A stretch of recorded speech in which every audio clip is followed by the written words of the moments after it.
Bienvenue à toutes et à tous dans cette session de formation dédiée à l'intelligence artificielle, au machine learning et au deep learning. Je suis Euler Geringaisona, ingénieur en ingénierie d'intelligence artificielle.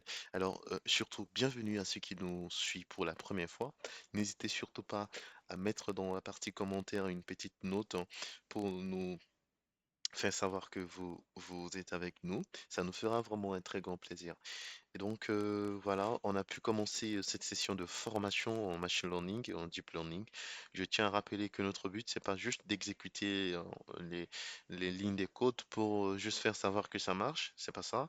Nous voulons avoir une formation, surtout sur le mécanisme de fonctionnement, qu'est-ce qui se passe derrière les architectures, comment la machine arrive à apprendre automatiquement, automatiser certaines tâches. Donc notre but, c'est de comprendre ce modèle. Donc jusqu'ici, on a pu aborder pas mal des notions théoriques, hein, les notions mathématiques. Juste à titre de rappel, hein, attendez que je prends mon stylo pour mieux circuler, hein, pour mieux naviguer dans mes pensées. Voilà. Donc, on a vu les différents types d'apprentissage.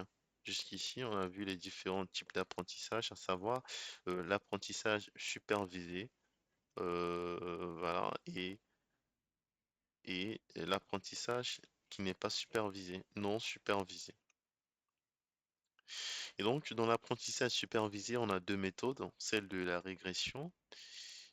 euh, la régression linéaire et la classification. La classification. Bon, la classification, on n'a pas encore vu. Nous sommes en train de entamer la régression, c'est-à-dire nous voulons implémenter la méthode de la régression linéaire. Et pour cela, c'est tout cet enchaînement des formations, tout depuis ce temps, c'est d'expliquer comment implémenter la régression. Et nous aborderons également le cas de la classification ainsi que l'apprentissage non supervisé. Et donc, dans la régression, qu'est-ce qu'il faut savoir? C'est-à-dire quand vous êtes face à un problème, qu'on vous demande de prédire, par exemple, le prix d'un loyer, le prix voilà, le prix d'une voiture, le prix n'importe quoi, hein, je peux dire le salaire, prédire le crédit que nous voulons donner à un client X, hein, voilà, en fonction de ses caractéristiques. Donc, on va directement utiliser la régression. Donc, au point de départ, c'est de dire je suis face à quel problème et quelle méthode que je vais appliquer. À partir de là, vous pouvez toutefois vous orienter sur la régression. Nous avons déjà parlé de ces choix.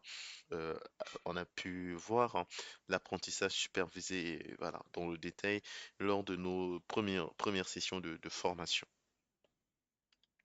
Alors, je vais nettoyer le tableau. Voilà.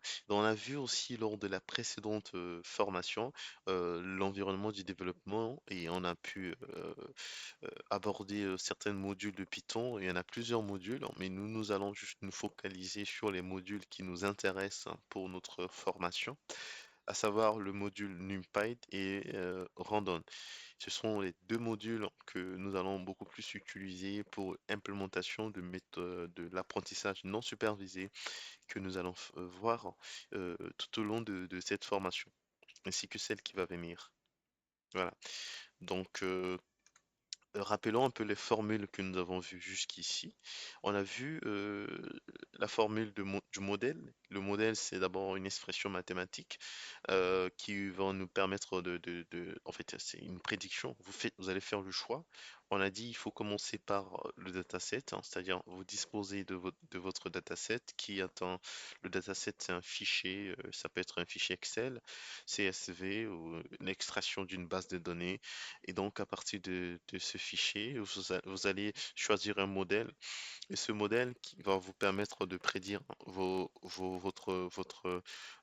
résultats. Et donc, pour faire ajuster les erreurs, vous allez en définir la fonction coût. La fonction coût permet de mesurer l'erreur qui existe entre votre dataset avec votre prédiction. Donc c'est ça. Donc faire vous allez faire la différence entre les valeurs de votre dataset avec la prédiction que vous avez fait. Et si l'erreur elle est grande, cela montre que le modèle n'est pas bon. Vous allez ajuster les paramètres de telle sorte que la prédiction soit bonne. Et pour ajuster les paramètres, c'est ce qu'on appelle la mise à jour des paramètres. On utilise l'algorithme de descente de gradient qu'on a déjà vu d'ailleurs. On a voilà, vu descente de gradient appliqué même en économie. On applique même l'algorithme de descente de gradient en économie dans d'autres domaines. Euh, voilà, pour faire apprendre nos paramètres. Alors, notre défi, c'est de savoir comment implémenter ces formules mathématiques sous l'expression matricielle, hein. Comment on peut le transformer en expression matricielle pour que ça soit compréhensible par la machine. Parce que, bon, il faut avouer quand même que écrire cette format sur la machine, c'est pas comme ça sur la machine. Donc c'est pourquoi je vous propose qu'on réformule notre expression de modèle sous forme d'un format pardon, matriciel, que ce soit le modèle, que ce soit la fonction coût, et même notre dataset.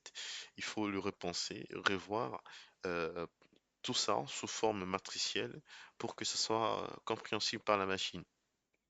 On dit dans notre cas d'exemple d'implémentation, celle que nous allons voir plus tard, par exemple, on va disposer d'un dataset qui comporte euh, des caractéristiques, un seul caractéristique d'ailleurs, qui est la surface, et notre valeur que nous voulons prédire, c'est le prix. Donc, autrement dit, euh, le but ici, c'est de prédire le prix en fonction de la surface.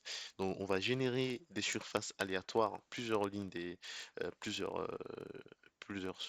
qui comportent des surfaces différentes, et on a notre dataset qui est fixe, qui ne change pas. Et nous voulons prédire le prix en fonction de cette surface. Ça, c'est un exemple. Mais dans la vraie vie, ben, vous pouvez avoir plusieurs caractéristiques. Ça peut être nombre de chambres, voilà. Et donc vous allez prédire le prix en fonction de toutes ces caractéristiques. Donc c'est comme ça que ça se passe dans la vie réelle. C'est-à-dire, on vous donne un exemple d'un fichier, par exemple, de 2010 qui comporte les prix des loyers en fonction de les différentes caractéristiques. Ben, on va vous dire que tu vas nous développer un modèle qui va nous permettre de prédire les prochains prix du loyer en fonction des variations des caractéristiques. C'est-à-dire, si on va construire une maison ayant deux chambres avec deux salles de bain, automatiquement le système va prédire le prix de ce loyer en fonction des précédents prix. C'est-à-dire, il sait que ben, pour une maison dans tel secteur, voici le prix. Bon, ça va être automatique. C'est d'automatiser cette prédiction de prix. Voilà, donc on peut appliquer dans plusieurs domaines. Donc notre dataset contient quatre lignes, ça c'est un exemple, et un feature. Donc qu'est-ce que nous allons faire? On va transférer toutes les données YI dans un vecteur Y de dimension 4 lignes et une seule colonne, et toutes les données X et Y dans une matrice à laquelle on ajoute le billet rempli par 1. Vous allez comprendre pourquoi on ajoute un billet. Ça va nous permettre de faire la multiplication de matrices de telle sorte qu'on ait la forme du modèle. On va voir ça sur la prochaine diapositive. Donc, dans le cas de la régression linéaire à une seule variable, c'est-à-dire notre feature, c'est juste la surface. Donc, la dimension de notre matrice à prédire, ça va être nombre de lignes fois deux colonnes. Donc, nous aurons en fin de compte une matrice à quatre lignes et deux colonnes, en quelque sorte. En fait, les termes de dimension d'une matrice, on a abordé quand même, on a abordé ces notions sur voilà, NumPy. Donc, nous allons, voilà, comme ce que j'ai dit, cette expression mathématique de f de x égale à axi plus b est très difficile pour représenter cette écriture en programme. Nous allons pouvoir les transformer en format matriciel. Donc, ici, qu'est-ce que nous voulons dire? Donc, pour calculer ce vecteur, on utilise la formule suivante, h égale à x, grand X de, ben là, disons oméga, ben, on peut dire même θ, où θ est le vecteur paramètre. On va décortiquer. On sait que f de x égale à ax plus b. Donc, les a sont nos paramètres. On va mettre notre paramètre dans un vecteur θ à, à une colonne et deux lignes, donc A et B. Et notre y, c'est la valeur de prédiction, également dans un vecteur qui comporte y0, y1, y2, y3, sous forme vectorielle, hein. Et notre xi également sous forme vectorielle qui comporte x0, 1, x1, 1, x2, 1, x3. Vous allez comprendre pourquoi on met voilà, ce sont des billets. Les 1 sont des billets, les billets de correction. Voilà. Mais nous allons aborder toutes ces notions plus tard. Le but, c'est de faire la multiplication de ces matrices. Donc, on va transférer, on avait dit, on va transférer les colonnes, en fait, nos valeurs de y, qui est f de x, dans une matrice, hein, de taille m fois m, m fois 1, c'est-à-dire une taille de matrice de taille 4 lignes et une seule colonne. Je vais prendre juste un tableau vierge. Donc, on va dire notre y.